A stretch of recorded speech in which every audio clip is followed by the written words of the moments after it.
নমস্কার বন্ধুরা, কেমন আছো তোমরা? সৃষ্টি সোনা ব্লকে তোমাদের সকলকে স্বাগত জানাই।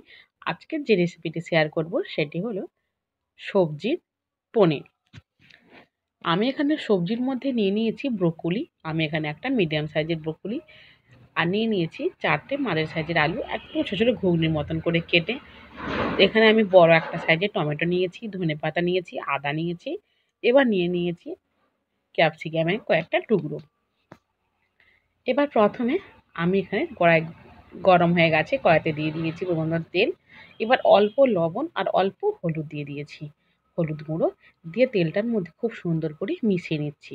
এবার যেটা করব সেটা হলো গিয়ে এই যে পনির যে পিস পিস করে কেটে নিয়েছি, আমি এখানে 100 গ্রামের পনির নিয়ে নিয়েছি। এই পনিরটাকে সুন্দর করে একদম লাল লাল করে কিন্তু ভেজে নেব। এইভাবে সুন্দর করে একদম লাল লাল করে এপিঠ ওপিঠ উল্টে উল্টে বেশ ভালো করে কিন্তু পনিরটা ভেজে নেব। তবে এইভাবে ভেজেও, একদম কড়া করে ভেজেও কিন্তু পনির কিন্তু খুব সুন্দর খাওয়ার সময়ও নরম থাকবে। তার জন্য আমি এখানে বাটিতে আগে থেকে একটু নর্মাল জল নিয়ে নিয়েছি, সেই জলে ভেজে রাখা পনিরগুলো দিয়ে দিয়েছি।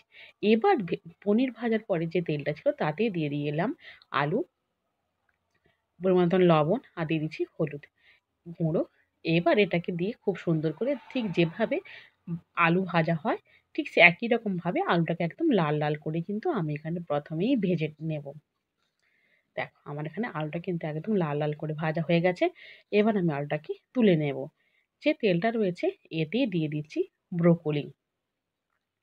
দেখো এটাকেও আমি সুন্দর করে একটু ভাপ দিয়ে নেব। অল্প পরিমাণে সামান্য একদম লবণ দিলাম, দিয়ে এটাকে সুন্দর করে নাড়াচাড়া করে কিন্তু নামিয়ে দেব। এটা কিন্তু একদম কড়া করে ভাজবো না। এবার দেখো কড়াইতে দিয়ে দেব অল্প পরিমাণে তেল। এবার দিয়ে দিচ্ছি ক্যাপসিকাম। ক্যাপসিকামগুলো কিন্তু আমি এখনো পর্যন্ত ভেজে নিইনি। এবার ক্যাপসিকামটা দিয়ে সুন্দর করে এপিঠ ওপিঠ একটু নাড়াচাড়া করে কিন্তু ভেজে নেব। দেখো এটা আমার হয়ে গেছে। এবার এটাকে আমি তুলে নেব। এবার কড়াইতে যে তেল ছিল তাতেই দিয়ে দিলাম সামান্য পরিমাণে জিরে। এবার ৩টে কাঁচা লঙ্কা আমি এখানে ব্যবহার করব। এবার রান্নাতে আমি কিন্তু লঙ্কাগুলো প্রথমে কিন্তু কেটে দিইনি। আমি তাই জন্য খুন্তি দিয়ে দু টুকরো করে দিলাম। এবার লঙ্কাটা আমার সুন্দর করে ভাজা হয়ে গেছে। এবার যে বড় সাইজের একটা টমেটো কেটে নিয়েছিলাম সেই টমেটোটা দিয়ে দিলাম। এবার টমেটোটাকে একটু নাড়াচাড়া করে নিলাম। এবার দিয়ে দিলাম পরিমাণ মতন লবণ। দিয়ে এটাকে সুন্দর করে কিন্তু একটু কষিয়ে নেব। এবার টমেটোটা সুন্দর করে একটু গলে এলে এবার দিয়ে দিচ্ছি 1/2 টেবিল চামচ, একটু কম, চিনি। যেহেতু পনির একটু মিষ্টি মিষ্টি ভাব থাকবে সেই জন্য। এবার আমি যেখানে আদাটা বেটে নিয়েছিলাম আদাটা দিয়ে দিলাম, আদা বাটা। দিয়ে আদাটাকে সুন্দর করে আমি কষিয়ে নিয়েছি। এবার দিয়ে দিলাম পরিমাণ মতন হলুদ গুঁড়ো আর দিয়ে দিচ্ছি রেড চিলি পাউডার, শুধু কালারিংয়ের জন্য। যেহেতু কাঁচা লঙ্কা ব্যবহার করছি সেক্ষেত্রে আমি এটা নিরামিষ, সেজন্য আমি কিন্তু এটা ঝাল ঝাল করব না, একটু মিষ্টি মিষ্টি স্বাদ থাকবে।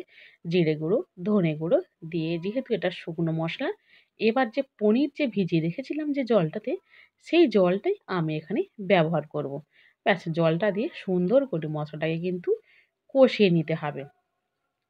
দেখো মশলাটা আমার সুন্দর হয়ে কষানো হয়ে গেছে। এবার ভেজে রাখা আলু আর ব্রোকলিগুলো দিয়ে দিলাম। দিয়ে এই মশলার সঙ্গে সুন্দর করে আমি ভালোভাবে একটু কষিয়ে নিচ্ছি। আমরা পনিরের অনেক রকম রেসিপি খেয়েছি, কিন্তু এইভাবে একবার পনির বানিয়ে খেয়ে দেখো, এত সুন্দর লাগবে যে বারবারই মনে হবে যে এইভাবে পনিরটা বানালে মনে হয় খেতে ভালো লাগবে।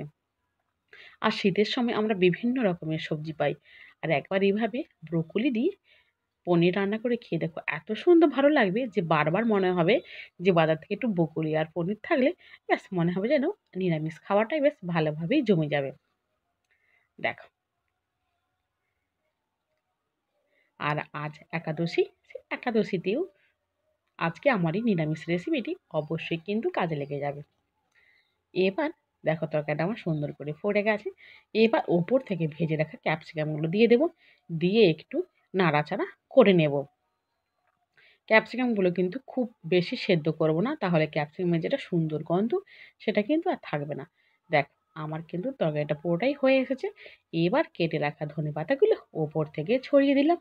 আজকে আমার এই সবজি পনিরটা কেমন হয়েছে অবশ্যই কিন্তু কমেন্ট করে জানিও। দেখো, আর তোমরাও একবার এইভাবে ব্রোকলি দিয়ে পনির রান্না করে খেয়ে দেখো। এত সুন্দর ভালো লাগবে যে বারবার খেতে ইচ্ছে করবে। ধন্যবাদ।